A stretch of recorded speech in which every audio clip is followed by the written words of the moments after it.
على غير العادة نبدأ أخبارنا اليوم من الجزائر اللي تنتظر في هالنهارين حكومة جديدة برئاسة عبد المالك سلال الوزير الأول الجديد اللي عينوا البارح الرئيس الجزائري عبد العزيز بوتفليقة خلفا لأمين عام ليرندي أحمد أويحيى. راني شايف فيكم كل خير إن شاء الله.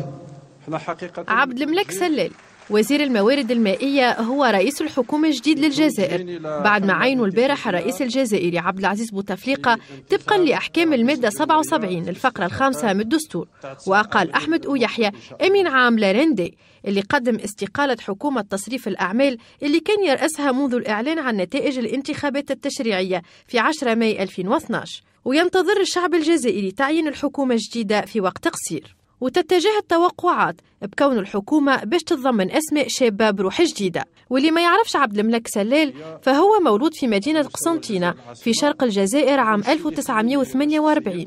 تخرج من المدرسة الوطنية للإدارة في فرنسا وتولى إدارة الحملة الرئاسية لبوتفليقة سنة 2002 و2009.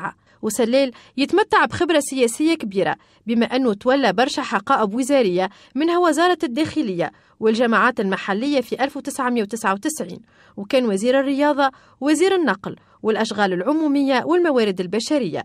وعلى المستوى الدبلوماسي تولى عبد الملك سلال رئاسة ديوان وزارة الخارجية وزاد تعين سفير الجزائر في المجر، من غير ما ننساو أنه كان والي العديد الولايات في الجزائر.